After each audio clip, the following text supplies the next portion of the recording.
দেশের ভবিষ্যৎ জ্বালানি রূপান্তরের পথ নিয়ে উদ্বিগ্ন সিপিডি। ব্রিফিং অনুষ্ঠানে সংস্থাটির গবেষণা পরিচালক খন্দকার গোলাম মোয়াজ্জেম জ্বালানি রূপান্তরের লক্ষ্য পূরণ নিয়ে সংশয় দেখা দিচ্ছে বলেছেন। এই সংস্থাটি বলছে যে সরকার জ্বালানি মহাপরিকল্পনার খসড়া প্রস্তুত করেছে, যা কার্যকর হবে 2026 থেকে 2050 সময়কালে। তবে পূর্ণাঙ্গ নথি জনসম্মুখে প্রকাশ হয়নি।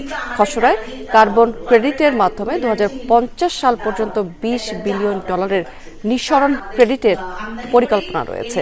সিপিডি বলছে এই পরিকল্পনা আগের সরকারের করা বিতর্কিত IEPMP এর প্রতিচ্ছবি। এতে প্রকৃত জ্বালানি রূপান্তরের লক্ষ্য অর্জন হবে না। এই অবস্থায় অনুমোদন হলে বিদ্যুৎ এবং জ্বালানি খাতে আর্থিক এবং পরিবেশগত ঝুঁকি বাড়বে। সিপিডি এই মহাপরিকল্পনার সংশোধনের দাবি জানিয়েছে, বলছে এতে বিদ্যুৎ চাহিদার ভুল প্রাক্কলন করা হয়েছে। নতুন কোনো কয়লা ভিত্তিক বিদ্যুৎ কেন্দ্র গ্রিডে যুক্ত না করার পরামর্শ দিয়েছে এই সংস্থাটি। বলছে LNG অবকাঠামোর প্রসার বন্ধ করে স্থানীয় গ্যাস অনুসন্ধান এবং সৌর এবং বায়ু বিদ্যুতে বিনিয়োগ বাড়ানো প্রয়োজন। নেপাল এবং ভুটান থেকে জলবিদ্যুৎ বাণিজ্যের উপর গুরুত্ব আরোপ করেছে সিপিডি।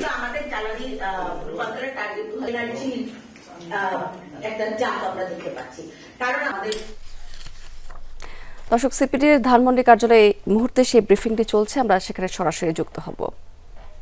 তাহলে আমি 40 সালে স্মার্ট গ্রিড দিয়ে কি করব?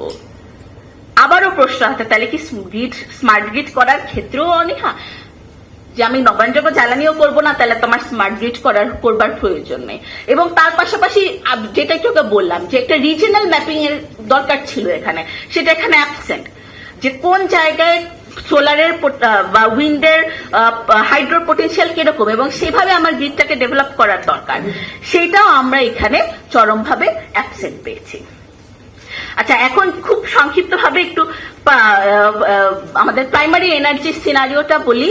সেখানে আমাদের কাছে মনে হয়েছে গ্যাসের যে রূপরেখা দেওয়া হয়েছে সেটা আমাদের যে এনার্জি ট্রানজিশন সেটার সাথে অ্যালাইন হয়, কারণ আমরা বলি যে গ্যাসকে আমাদের ট্রানজিশনের মধ্যে ফুয়েল হিসেবে ব্যবহার করতে হবে। তো সেখানে কিছুটা তারা গুরুত্ব দিয়েছে, কিন্তু LNG তেল এবং কয়লা বিশেষ করে এই সবগুলো আমাদের এনার্জি ট্রানজিশনের যে গোল সেটার সাথে সম্পূর্ণভাবে গুরুতরভাবে কনফ্লিক্টিং।